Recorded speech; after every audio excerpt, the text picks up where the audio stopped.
Il y a un des adolescents qui avait écrit je ne sais pas si Dieu existe, mais ce que j'ai compris, c'est que Dieu se passe. Dieu se passe. Il se passe en ce moment, il se passe quelque chose. Voilà. Ce n'est pas une lettre morte, il est vivant. Caïn et Abel, deuxième histoire de la Bible, et enfant de « c'est pas moi, c'est l'autre ». Histoire pour nous montrer de quoi on est capable entre frères. Entre parenthèses, si on continue les disputes, ça va être tellement grave qu'on va devenir fou. À chaque fausse solution, le problème rejaillit encore plus fort.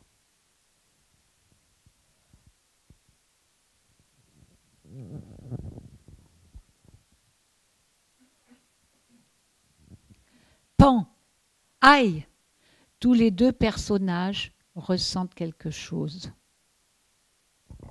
Alors ça, c'était parce que il y avait, donc je vous ai dit qu'ils dessinaient, que ça les repose beaucoup, que ça empêche beaucoup de chahuts, que ça les concentre, ça les fait se concentrer. Moi, ça me repose aussi. Et donc, je retrouve dans les dessins des vraies merveilles. À table, on parlait avec quelqu'un qui avait fait dessiner les représentations de Dieu en essayant d'éviter de passer par la case représentation humaine.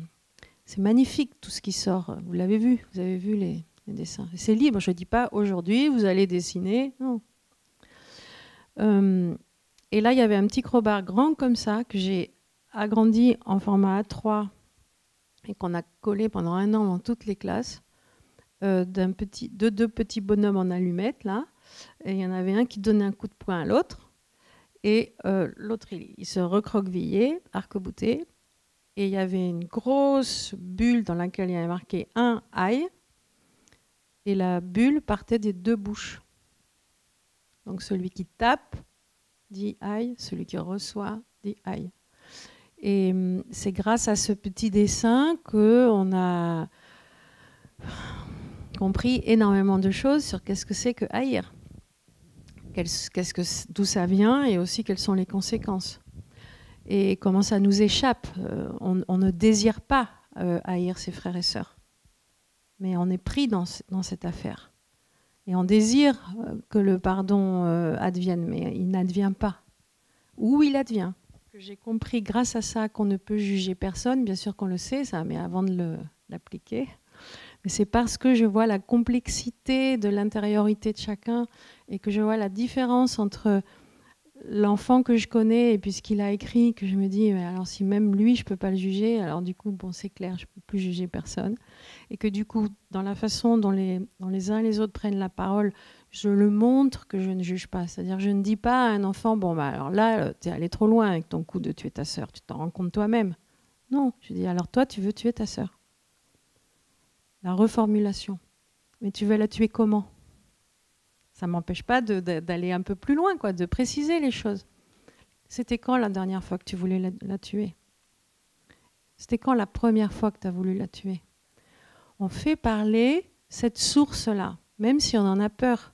C'est la seule façon de rajouter du poison sur la douleur, c'est de le taire, de mettre un couvercle dessus. Voilà, c'est très important.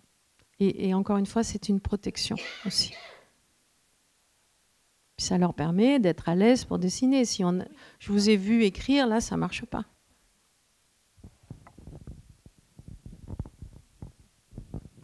Si j'ai bien compris, vous avez dit que c'est vous qui classez les affirmations.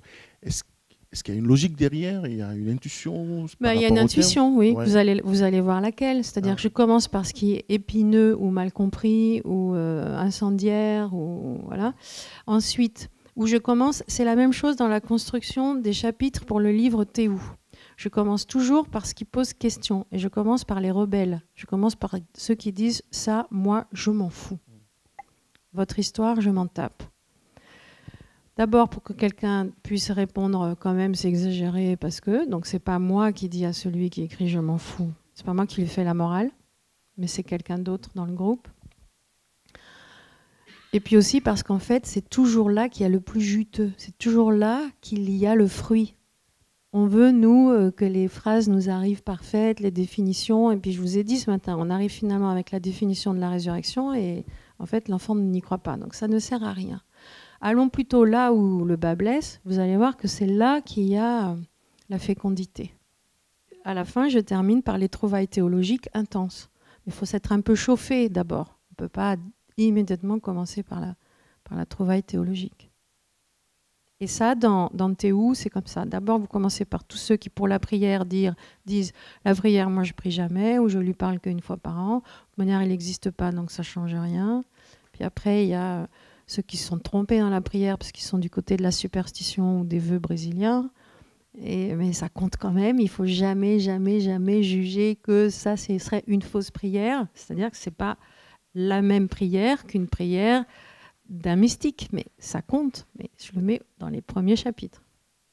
Et puis après, la déception par rapport à la prière, parce que ça ne marche pas. Pourquoi ça ne marche pas? Qu'est-ce qu'il faudrait comme logiciel pour que ça marche, la prière? Puis après, qu'est-ce que c'est que faire sa prière? Vous voyez, tous ces chapitres, je les organise, bien sûr. Et après, quand est-ce qu'on se rend compte qu'on prie alors qu'on croyait qu'on ne priait pas? Et après... quelles sont les prières éminemment théologiques alors que les enfants disaient qu'ils ne croyaient pas en Dieu et comme par exemple, Dieu, nous prions Dieu et Dieu nous prie dans la même phrase. Je ne sais pas, quand j'entends ça, je me dis, c'est bon quoi. Je suis heureuse pour la fin de mes jours quand j'entends ça. Et puis le dernier chapitre, c'est des prières écrites par les enfants eux-mêmes. Voilà. Donc oui, il y a une organisation, mais je ne peux pas vous dire c'est pas mathématique, c'est juste ça vient comme ça vient. Mais en revanche, quand je prends la saisie ordinateur, j'essaye de demander à l'Esprit Saint si tu as toi des préférences pour l'ordre, il faut me le dire. Parce que je suis là aux manettes de l'appareil, donc je fais ce que tu me dis. Une fois, par exemple, je prends la saisie ordinateur d'un message qui parlait de l'enfant prodigue. Et il y avait écrit « Il y a toujours 2 cœurs dans le Père ». Bon, ça paraît quand même assez normal vu la parabole de l'enfant prodigue. Donc je l'écris, sauf que j'entends cette phrase-là, elle est hyper importante. Oh, je dis bon, ok. L'atelier se déroule, on arrive à la phrase « Il y a toujours 2 cœurs dans le Père ». Et je me rappelle que je me suis dit, ça, il faut être très attentif. Et on la lit, puis une deuxième, une troisième, une quatrième, enfin une 10e, une 11e, une 13e.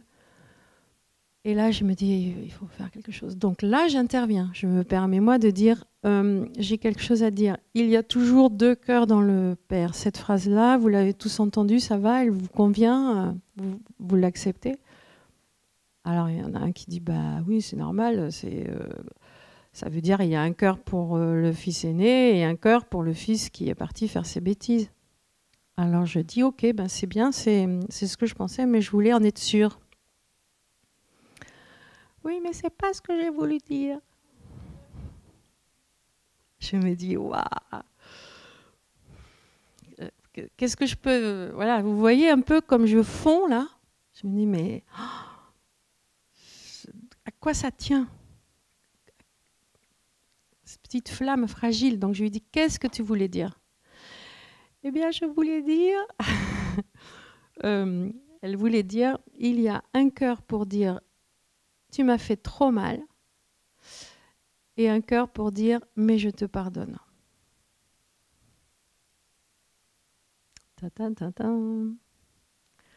Donc là, dans ces moments-là, j'explique qu'il y a des théologiens qui écrivent 300 pages là-dessus. Et là, on en parle de la haine. Parce que du coup, on glisse de l'enfant prodigue à la sœur qu'on voulait tuer. Du coup, moi, je suis bouleversée par ce truc-là. On en parle et on en parle. J'arrive dans une autre classe juste après, classe de 4e. Et j'arrive, et du coup, je bouleverse un peu le déroulé de l'atelier, parce que je suis chef d'orchestre de la parole, je fais ce que je veux avec mon contenu de l'atelier. Et j'explique aux garçons, parce que là, j'avais que des garçons de 4e, que je viens de cette classe de 5e, et qui m'ont dit un truc merveilleux sur l'enfant prodigue. Et eux, ils disent « Ah non, on ne va pas refaire l'enfant prodigue. » Ils ne veulent jamais refaire, ils l'ont déjà fait. Donc j'explique que refaire, c'est jamais refaire, parce que la preuve, c'est que, et que, et que. Et que c'est parce que ça n'est pas une histoire vraie ou fausse, c'est un mythe ou une parabole. Donc elle redit tous les jours autre chose, depuis la nuit des temps. Et on n'est jamais déçu, c'est tout le temps inattendu, imprévu et nouveau. Sinon, c'est plus une parole vivante. Voilà, encore l'occasion d'un interstice et d'un témoignage. J'ai parlé de la Bible selon ce que j'en expérimente. Et donc, on discute de l'enfant prodigue. Finalement, ils aiment l'enfant prodigue parce qu'ils aiment, je leur demande de s'identifier soit au fils aîné, soit au fils prodigue, soit au père. Peu prennent le père, beaucoup prennent le fils aîné parce qu'ils sont tellement dans la justice, les adolescents, qu'ils ne supportent pas cette injustice. Il a fait tout bien, il n'a pas de fête. L'autre, il a fait tout faux et il en a une. C'est vraiment n'importe quoi. Et c'est là où on peut parler de la grâce et du Dieu gratuit et de la parabole des ouvriers de la 11e heure. Et quand les enfants comprennent que Dieu n'est pas juste, entre guillemets, alors là, ça les foudroie. C'est pas normal. Si Dieu est Dieu, c'est lui. Nous, on n'est pas juste, mais lui, il devrait l'être. Ah ben, il est peut-être juste, mais il est gratuit. Du coup, ça inverse la justice. Là, on est dans de la théologie, mais je me base sur leur réaction, quoi. Alors, je reviens à l'histoire de l'enfant prodigue dans la classe de 4e avec les garçons. Celui qui était le plus turbulent ne dit rien.